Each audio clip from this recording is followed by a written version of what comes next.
Natengo bye bumale kutuuseko ekitundu ekyokubiri ku bikwata ku by'obugagga omugenzi Sheikh Rashid Mohammed bye yalekera abaana be wabula nga mikwano gye baafuuka enkonge anti baabifuttu bbalamu okuli omukulu amanyikiddwa nga Bossa Ramadhan gwe nakuleetako ku luli nakusuubiza okuleetera audios muzimu ku zo mwe muli okujolonga abakulembeze kw'ossa n'abaana ab'omugenzi be yaleka nti tebalina nsa esobola kwasaganya ebyabugagga bya kitaabwe. Mpisa okulagira bakojjabo okulagira bataatabo okulagira abantu abagenda okuwa ekintu abasigala nga bakuwabula mu kintu kyokola ano eno tumusomero tugenda katika tumwe tuvuemu ekerako abasiraamu bamugoba kubanga abasiraamu batunulira ffe fatumeritinga mulaba ekifaananyi kya Bossa nalaba ekifaananyi kya Sekamusa ekifaananyi ky'abaani omuntu ate okulumba omwana oyo kizo kisinga okusunguwa leero nkyogeddeko ni mu meeting nti omwana discipline jangu gyakolamu ebintu ngira pesa ni mulaba nga ali kunyizaamu sagala kuli byalikola byonna sayina watakisidingira okujjako ng'alaze alina empisa nnungi. Omukulu ng'akyagenda mu maaso akyawera nga bwe balina omumuvunnamira wekitaba bwekito teri buwanguzi abaana bagezaako okwekubira enduulu eri abakulembeze abaddukanya ekibuga Mbale basookera wa RCC ono yaba akiikirira pulezidenti mu disitulikiti oba mu site omukulu bw'ati bwe yayogera ku nsonga za RCC talina maanyi g'alina ate RCC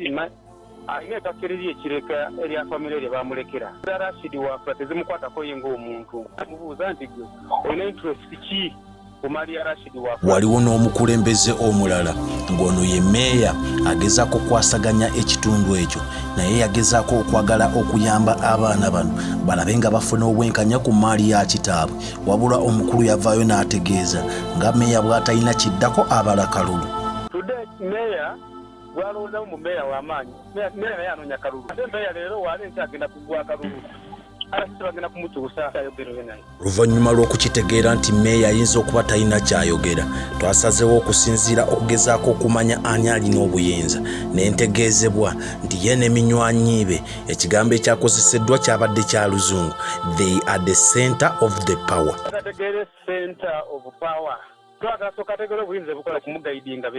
Bw'ayogera tu kitegeeza bali bangi waliwo akakiiko akaddukanya essomero lino eno era nga ku kakiiko ako kaliko kyeyamaani waabwe abatwala era bw'okeera ku makya n'obateekako ekigambo ky'abannanfuusi kyeyamaani omukulu amanyikiddwa nga Musa Obed mu Luwalabu ogamba Amir Munafikuni oba kyeyamaani w'abannanfuusi wabula erudda omukulu ono atuuka eseera n'agamba akakiiko ako nako kajjuddeko abayaaye ate banne. Nti boodi erimu abayaaye ate abo bennyini bakosa abaana abensobi because of discipline to undermine us. That boy, that lumpen, has even I promise to arrest the mother. Naye okuva mu ssomero isa teyangoba nsonga ng'abantu nzira pronouncing ekigambo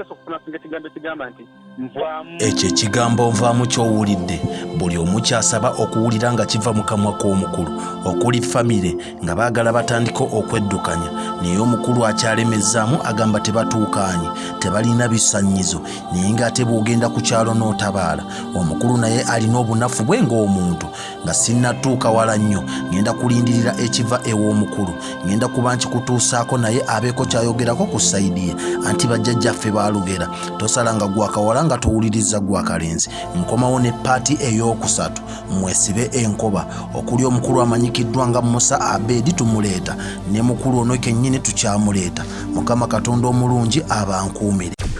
Export TV to the world.